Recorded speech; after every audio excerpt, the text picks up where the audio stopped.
Hello students, welcome back to student Shiksha. आज हम 10th standard English की बास्केट फुल ऑफ मूनलाइट ये poem पढ़ेंगे। यह कविता डोंगरी भाषा में लिखी गई है। इसका सुंदर अनुवाद सुनील शर्मा ने किया है। मतलब इस पोएम का डोंगरी लैंग्वेज से इंग्लिश लैंग्वेज में ट्रांसलेशन सुनील शर्मा ने किया है, जो कि इस कविता के कवि हैं। डोगरी भाषा जम्मू कश्मीर, हिमाचल प्रदेश और पंजाब के उत्तरी भागों में बोली जाती है। इस कविता के द्वारा एक छोटे बालक के भोलेपन को बताया गया है और वह बालक अपनी कल्पना, अपनी सोच के पंखों की उड़ान भरते हुए चंद्रमा से कहता है, O moon give me moonlight, basket full और 2 baskets full with seeds of moonlight. Moonlight मतलब चंद्र प्रकाश। तो O moon give me moonlight, basket full और 2 baskets फुल, कि हे चंद्रमा मुझे 1 या 2 टोकरी भरकर चंद्र प्रकाश दे दो। With seeds of moonlight, seeds मतलब बीज, और चंद्र प्रकाश के साथ साथ मुझे चंद्र प्रकाश के सीड्स मतलब बीज भी दे दो। ओके।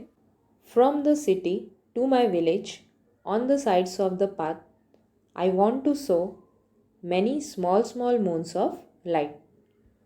आगे वह बालक कहता है कि from the city to my village on the sides of the path, कि शहर से गांव तक जो रास्ता जाता है उस रास्ते के दोनों ओर मतलब रास्ते के किनारों पर I want to sow many small small moons of light. So मतलब बोना, कि मैं चंद्रमा की रोशनी के बहुत सारे छोटे छोटे बीज बोना चाहता हूँ। ओके। आगे, the whole village goes to the city daily to work, it becomes dark on its way back as my village is quite far. Whole मतलब संपूर्ण। वह चंद्रमा की रोशनी के छोटे छोटे बीज क्यों बोना चाहता है? क्योंकि वो बालक कह रहा है कि the whole village goes to the city daily to work, क्योंकि मेरा पूरा गांव प्रतिदिन हर दिन काम करने के लिए शहर जाता है।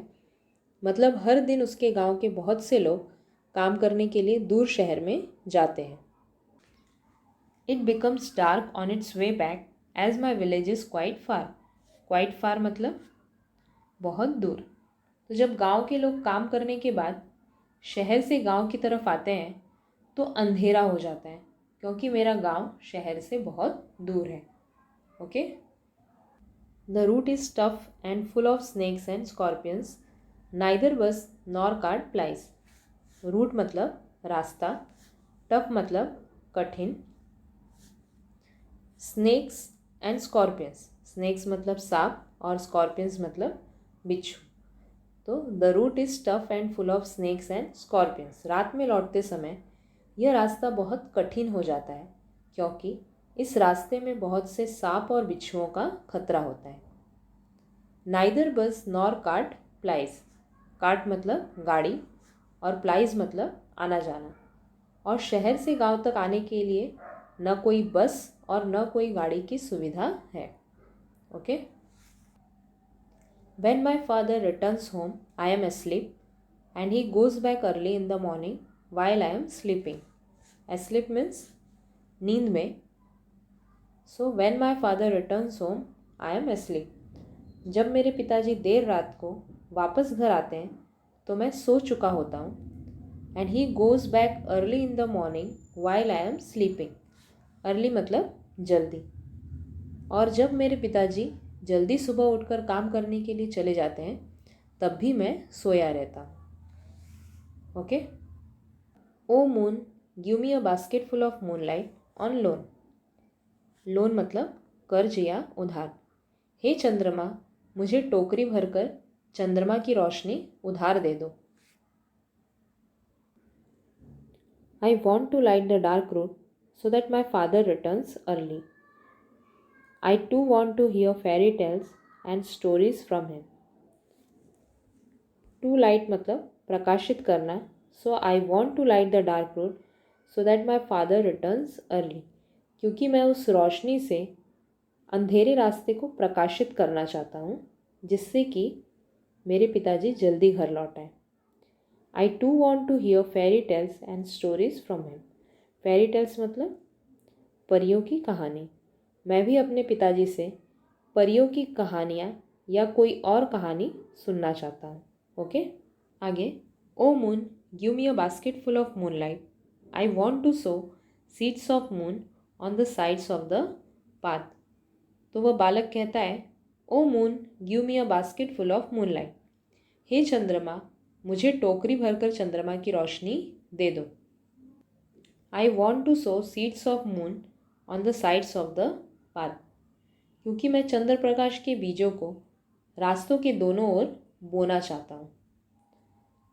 ओके, जिससे कि उन बीजों से बहुत सारे वृक्ष तैयार होंगे और उन वृक्षों में बहुत सारे चंद्र उगेंगे, जिससे बहुत रोशनी होगी और उस रोशनी से वह अंधेरा रास्ता प्रकाशित हो जाएगा।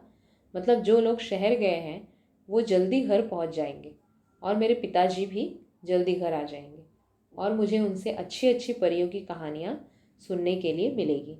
तो इसलिए वह बालक अपनी इच्छा चंद्रमा के सामने जाहिर करता है। तो इस कविता से हमें पता चलता है कि आज भी जो लोग गांव के लोग हैं उन्हें किन किन परेशानियों का सामना करना पड़ता है, उनके बच्चों को भी किस तरह की मुश्किलों का सामना करना पड़ता है। ओके, तो इसके साथ ही ये पोएम हमारी खत्म होती है। Thank you.